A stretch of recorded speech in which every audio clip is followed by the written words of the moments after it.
No son should ever have to say this sentence out loud.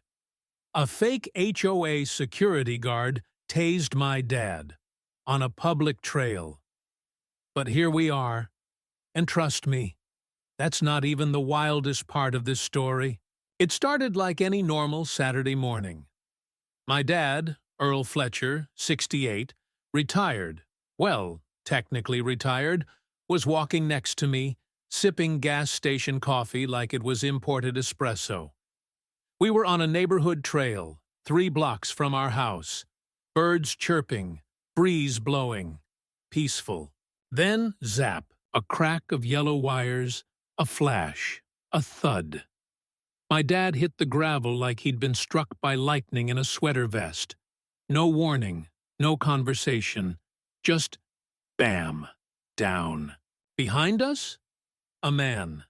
Shaved head, knockoff aviators, cargo vest that screamed mall cop dropout, and a badge hanging around his neck that said HOA Compliance Task Force. I swear to you, it looked like it was printed on a library card. You're trespassing on private HOA property. Section 15C. This trail is for verified residents only, he barked, chest puffed up like a pigeon on caffeine. My dad was a verified resident. We lived here. But none of that mattered, because Earl Fletcher wasn't moving. I dropped beside him. "Dad! Dad!" His eyes flickered. His lips parted, but no sound came. Then I saw it. The corner of his pacemaker peeking out beneath his collar. Panic gripped me. "No! No! No!" I slapped his cheek lightly, trying to keep him conscious. His fingers twitched. He let out a weak gasp. And then nothing. "You just tased a senior citizen," I snapped, turning to the wannabe enforcer. "He has a pacemaker." The guy, completely unfazed, holstered his taser like he'd just swatted a fly. "He failed to comply," he said, flat as drywall. He hadn't said anything. We were walking. I reached for my dad's emergency phone. He always carried this ancient flip phone with one button marked, "For real emergencies." I never thought I'd press it. Until now. I hit the green button. 911, what's your emergency? Maplewood Grove Trail, East Entrance, 68-year-old man, tased, cardiac device, not breathing. Behind me, Captain HOA stepped forward. "Step back!" I yelled. "I'm authorized to maintain the compliance perimeter." "Touch me and I swear." That's when Dad wheezed. Just a little, but it was enough. His eyelids fluttered. He tried to smile, just a twitch of the mouth. And then he passed out again. And that little grin? That wasn't confusion. That was strategy. Because Earl Fletcher wasn't just a dad. He was a former FBI field agent. And this? This wasn't just a walk gone wrong. This was a setup. 3 hours later, in a hospital bed, hooked to a tangle of beeping machines, my dad opened his eyes and said, "What took you so long?" I wanted to hug him. I also wanted to smack him. "You flatlined, Dad." He looked at his IV like it was a mildly inconvenient paper cut. "Only briefly. But here's the thing. Earl didn't raise me like a son. He raised me like an operative. Every bedtime story was a field tactic. Every cereal box quiz was about pressure points and evacuation codes. And now I understood why. Because this whole HOA mess was personal. See, Karen Billings, our beloved HOA president, wasn't just enforcing lawn gnome regulations and flagpole heights.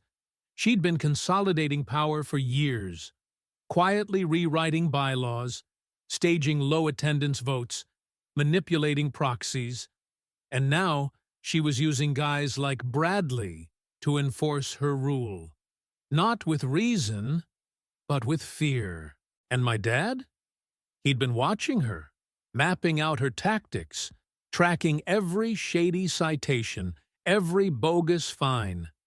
And he knew, one day she'd go too far. Turns out, that day was today. Back at home, Dad handed me a folder labeled HOA Threat Assessment, Tier System. It was color-coded. Bradley, Level 2. Karen, Level 3. There was no Level 1. I asked why.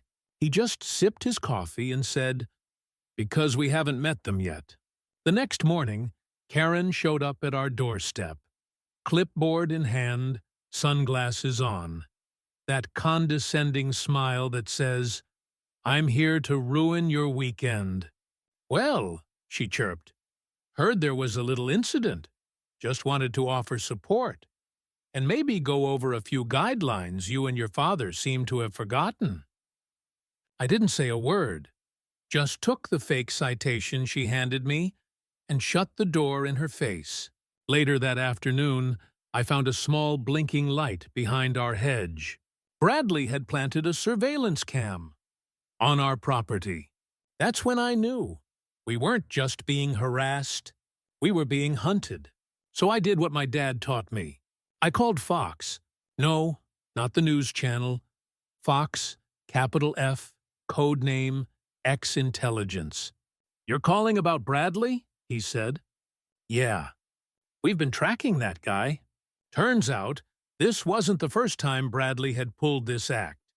He'd bounced from neighborhood to neighborhood, attaching himself to power-hungry HOA leaders like Karen. He wasn't just a loose cannon. He was a pattern. And Karen? She wasn't just complicit, she was command. So we set the trap. Dad and I built a new shed in our backyard. Slightly too tall, slightly off-center, just enough to violate the HOA rules. On paper. We even posted fake paperwork, complete with Karen's forged signature, just to bait them. And then we waited. Bradley showed up, right on cue. Clipboard, zip ties, fresh badge that read, "Field Director, Compliance Division." Real dramatic. "You're in violation," he growled. I stepped forward. Calm, deadpan. "You want to confirm that yourself?" He did, and that's when Fox's team rolled in.